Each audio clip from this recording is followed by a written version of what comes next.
What's up, everybody? This is Karak with ACG, and welcome to another video about the industry. You know, I rarely do these, but when I do, it's because it's something that is near and dear to my heart and something that I think that we should really talk about as a community.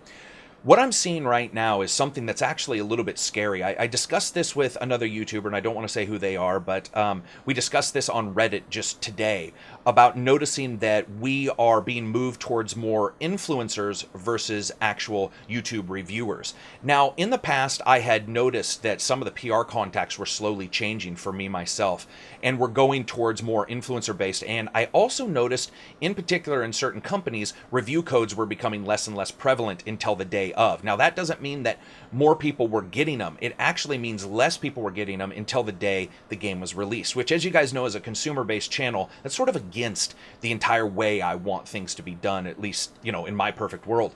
Why am I discussing this? Well, this other YouTuber who's much bigger than me was stating that they noticed that they also didn't get a review code, but they're only a YouTuber. And I had stated my belief is it's because I didn't have a website, and they were agreeing with that. And I think that that's really what we're seeing, is sort of a revolving change. Let me describe why I think it's occurring.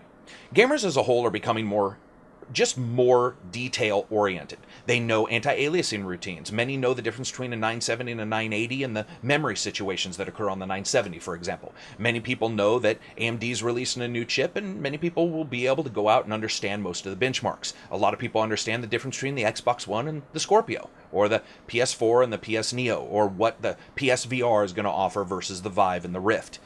As a whole, gamers are more intelligent. Gamers are more intelligent because gamers like myself, and prior to me, many others, by the way, are getting data out to people and explaining different things. I do it in the reviewer bits, where I describe as a reviewer what I'm looking for in a game and sort of try to get people to understand some of the technical aspects I'm looking at. Here's the problem. That also means that if we do video prior to the game's release, we can show things that are not exactly up to par and won't get patched. Now, we have this situation right now where we're starting to see, including myself, multiple emails coming. Well, first of all, I will say this. I noticed the PR in a couple companies had changed, and I started talking to different people and looking them up. I found out that they are now influencers, where I was originally working with what you would call a journalistic PR contact. It's now an influencer PR contact. Now, influencers, for people to sort of understand what that is, are most likely people who get the game prior or after its launch and are just there to sort of spread the word. That's it. Unfortunately, as everybody knows, if you got 200,000 people on Twitch playing a game, the game could actually be bad and everybody could be laughing about it, but it still actually does get PR. It's strange, but that's the truth, especially after the release. So you have this situation where I started noticing that. Then I started getting emails. Now, these emails were not saying, please give us this review, but they were starting to funnel my reviews in a very odd way. They were starting to have very, very detailed do's and do nots in my coverage. So, of course, I emailed and said, I apologize if you've ever felt that I've spoilered a game, because you guys know on the channel, big into no spoilers, right? That's huge for me. So I got emails back. Oh, no, it's not that. And I was, okay, fine. And I moved on. I'm just one of those type of people that, hey, if I ask a question, somebody gives me an answer, I have to assume that's pretty much the actual, you know, the actual answer I'm going to get and the actual truth. But now I'm starting to find out that much bigger YouTubers are having the same problem, and they're being moved to influencers. And I want to describe a little bit about how PR works, at least as far as I know it in other industries, and a little bit from the people that I know who work in this one. You know, you have different tiers, different levels of PR that you reach out to, you know, whether it be newspaper or TV, you know, the print media versus video, that kind of thing. Influencers sort of bottom of the barrel. Influencers are the people who are going to play a game, and many times there is a subtle subconscious thought pattern that an influencer will just be happy to get a title. And I think that in some ways, possibly, that could be true, because if an influencer dislikes a title, they could still play it, get some views, and actually just enjoy making fun of the game. But let's talk about the reviewers, which in some PR context, I am a reviewer, and have worked with groups where I am definitely considered a reviewer. When doing so, reviewers and the way reviews are done, what I have noticed is that we're starting to see a separation, and this game in particular today really showed that. In the game's called Inside. It's an Xbox exclusive. No YouTubers got it.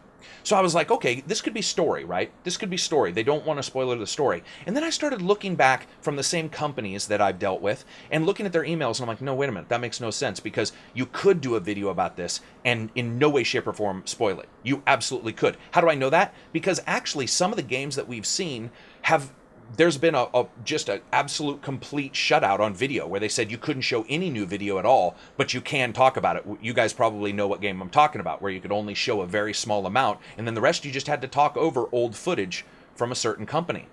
So we know this is possible. But in these emails, sometimes I'm getting some very funneled responses, some very, please do this, show this, and I'm like, well, those are the strengths of the game.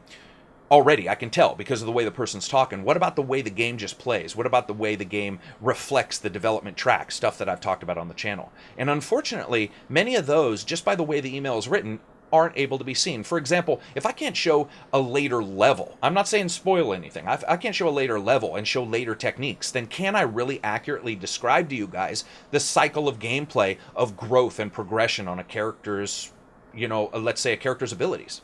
Well, no. I can describe it, but it's always better to have video. And then I started looking at who was getting these codes and who wasn't. YouTubers were not, including some of your major YouTubers, guys. Major. Yet print media was. Why is that? Well, if you think about it, print media, for the most part, doesn't do videos. Some do, but very few do, to be honest. And when they do, they cover a game like Technomancer in less than 4 minutes. Now, hate Technomancer or love it, the fact is a 25 to 40 hour role-playing game like that requires more than that just to describe the crafting system. Well, maybe not just the crafting system, but a couple systems. And as you guys know, we've gone and looked at some of those videos, and many are missing entire sections of actual coverage. And then you go and you read, and you realize, is the reason why a lot of YouTubers not getting the codes because they just don't want anybody seeing video of some of these games that are a little bit shoddy, which is funny because Technomancer was like, hey, go for it. But you see this and you wonder, what exactly is going on? So I decided to look back. Now, originally I had quoted I got 8 to 9 of these emails to the YouTuber I was talking to. I've actually got 32. 32 emails in the last 2 months that discuss all kinds of funneling I can do from various PR companies. Some have not sent me any, some have sent me multiple ones. And I've looked at these, and it's dawned on me that really what's going on is they don't want much of the game shown at all. They just sort of want somebody to talk about the game. And if I'm going to do a review, I can do a review, but there's a lot of things I really probably shouldn't show. And now I'm also seeing many embargoes moved up to the very date and time a game gets released. So I emailed a couple of these guys, and I was like, hey, I noticed the date is day of. Makes sense, developers probably busy. But then I realized, oh, you know what? You sent me an email 2 days ago saying this person was completely done with this game. Why is this happening? Oh, it's because of this, it's because of that. Well, I get that. It probably is for some games. But also, it does beg the question that originally, when people like myself or reviewers, bigger reviewers than me, let's remove me from the equation, were getting these codes. They were getting these codes and they were able to show these games prior. And this embargo day and date really didn't make a lot of sense to worry. I told you guys this in the past where I'm like, you know what, day and date embargoes, some games are great, some games aren't. In fact, Inside, the game we're talking about now, is great. And this has a day, it didn't have a day and date, but it had a very close embargo. So what does all this mean? Well, the worry is this. The worry is that YouTubers as a whole are being forced into the influencer pocket. And especially when you're a reviewer like me, that is not a place you want to be, because what you're actually doing is you're actually telling people what something is worth far past the actual time in which they'll most likely purchase it. That is a problem. Now, this isn't about getting views, because the people I'm talking about don't need these kind of views. Trust me. They are going to have more than enough coverage all by themselves. What it is just a worrying pattern, a pattern where intelligence and definitive detail known by the consumer is being in some way blocked or stopped from being investigated by PR who doesn't want anybody to actually look at these things prior to release. And if they do, they're only allowed to write about it. Very interesting stuff. So anyway, that's it for me. I hope you guys liked the video. If you did, give it a thumbs up. If you didn't, give it a thumbs down. It's always interesting to understand what cycles and revolutions and changes we see in the video game industry right now, and I think we're in the middle of one. So anyway, that's it for me. Peace out.